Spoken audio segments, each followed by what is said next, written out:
Bien, que el Señor les continúe bendiciendo.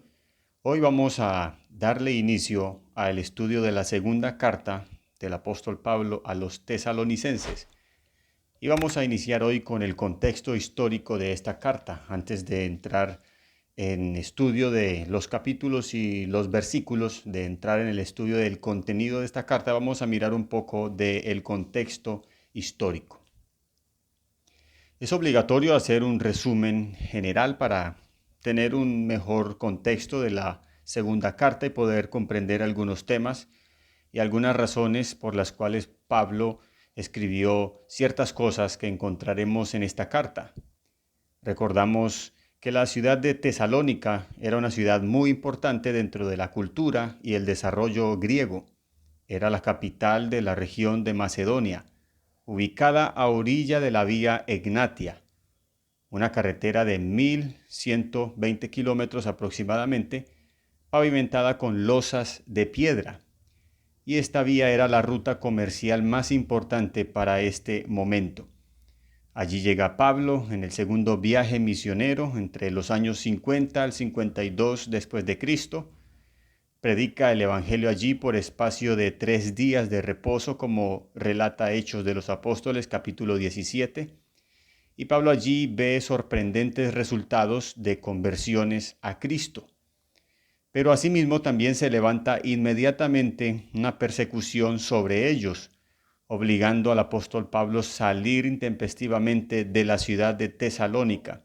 Se conduce luego hacia Berea, luego a Atenas y por último llega a Corinto, donde allí entra su preocupación grande por la condición y el estado de la iglesia en Tesalónica.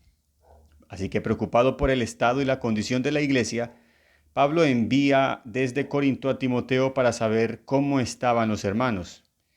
Cuando Timoteo llega a Pablo recibe noticias alentadoras, lo que llevó a escribirles una carta, y es la primera carta de los tesalonicenses o a los tesalonicenses.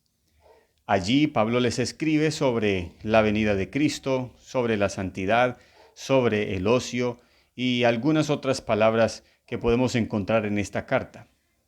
La segunda carta fue escrita pocos meses después. No pasó mucho tiempo cuando Pablo tuvo la necesidad y obligación de escribir una segunda carta, y esto genera una pregunta: ¿por qué? ¿Por qué inmediatamente de escribir la primera Pablo fue movido a escribir la segunda carta?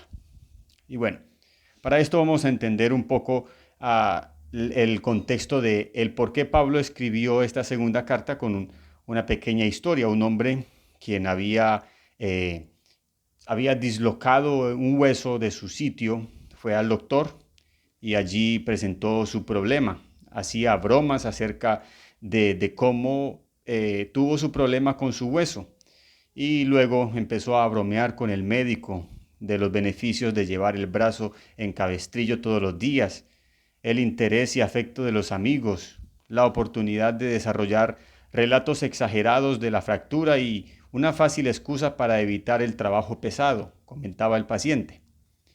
Pero ahora, 3 semanas más tarde, arrugas de preocupación aparecen en la frente del médico, del doctor, mientras estudia la placa de rayos X y nota el lento progreso de la curación. Así que el médico le dice al paciente: le dije que no hiciera fuerza. ¿Le está dando usted algo de descanso a su pobre brazo? No se puede esperar que el hueso se componga de la noche a la mañana, ¿sabe usted?, dice el médico.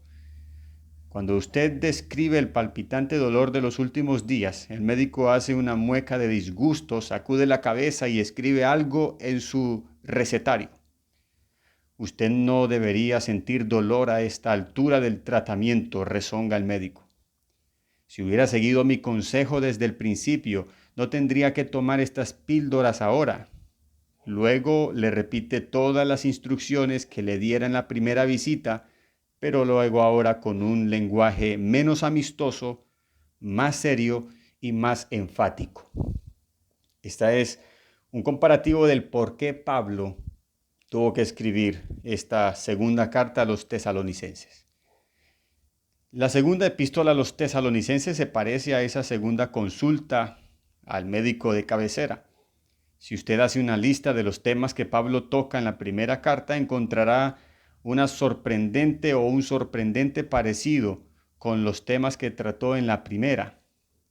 La segunda venida de Cristo, el crecimiento espiritual, el ocio de ciertas personas que habían abandonado su trabajo. Sin embargo, un tono más severo y formal reemplaza ahora la cálida ternura de la primera carta. Así que Pablo comienza a escribir ciertos temas que los escribió en la primera carta, pero un poco más serio y un poco más plasmando allí orden y dando orden a la iglesia. Es obvio que los tesalonicenses no habían escuchado con atención la primera vez. Pablo escribió la segunda carta unos pocos meses después, resumiendo su mensaje en las siguientes palabras: Así que, hermanos, estad firmes y retened la doctrina que habéis aprendido, sea por palabra o por carta nuestra. Ahora, en vez de instar, ya Pablo ordena. En esta segunda carta a los tesalonicenses encontramos un tema, y es el regreso de Jesús. Ese es también la causa del por qué Pablo escribe esta segunda carta. El versículo principal y central es el versículo 2 del capítulo 2. Pablo dice allí: que no os dejéis mover fácilmente de vuestro modo de pensar, ni os conturbéis ni por espíritu, ni por palabra, ni por carta, como si fuera nuestra, en el sentido de que el día del Señor ya llegó. Así que esta es la razón principal por la cual Pablo escribe esta carta. Los miembros de la iglesia habían sido conmovidos por un falso informe, supuestamente de Pablo, que afirmaba que los últimos días ya habían llegado. Pablo niega este informe y bosqueja ciertos eventos que deben tomar lugar antes de que llegue el día del Señor. Aquí, al igual que en otras partes, la Biblia no enfoca el tema de los últimos días en forma abstracta o teórica o vacío. Al contrario, extrae del tema una aplicación práctica acerca de cómo hemos de vivir. Pablo advierte a sus lectores acerca de la necesidad de ser pacientes y firmes, además de practicar la santidad y esforzarse a trabajar con sus propias manos. Les pide que confíen en el regreso de Jesús y que confiar en el regreso de Jesús traerá finalmente justicia a la tierra.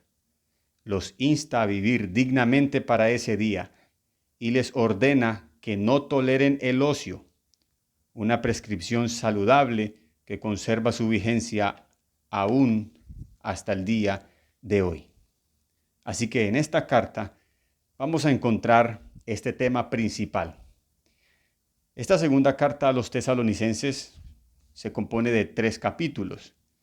En el capítulo 1 encontraremos un elogio de Pablo hacia los tesalonicenses por su ejemplo como iglesia del Señor.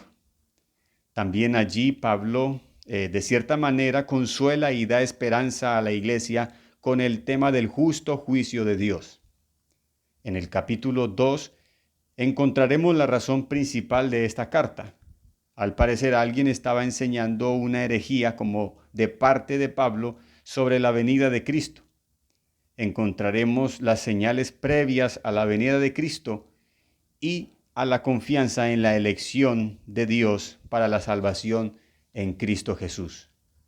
Y por último, en el capítulo 3, encontraremos la confianza de Pablo hacia la iglesia de los tesalonicenses en cuanto a que ellos van a obedecer las prescripciones y las ordenanzas de esta carta. Encontraremos también una reprensión y una corrección sobre la ociosidad y el desorden de algunos hermanos por la mala interpretación y la falsa enseñanza de que el día del Señor ya había llegado. Así que básicamente son 3 temas: el justo juicio de Dios, la venida de Cristo y algunas correcciones sobre el desorden. El justo juicio de Dios, la venida de Cristo y corrigiendo el desorden. Estos son y serían como básicamente los 3 temas que encontraremos en estos 3 capítulos. que vamos luego a empezar a estudiar ya detalladamente en las próximas enseñanzas.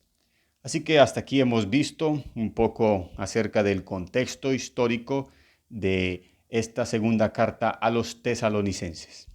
Bien, no siendo más, que el Señor les continúe bendiciendo y gracias por su atención.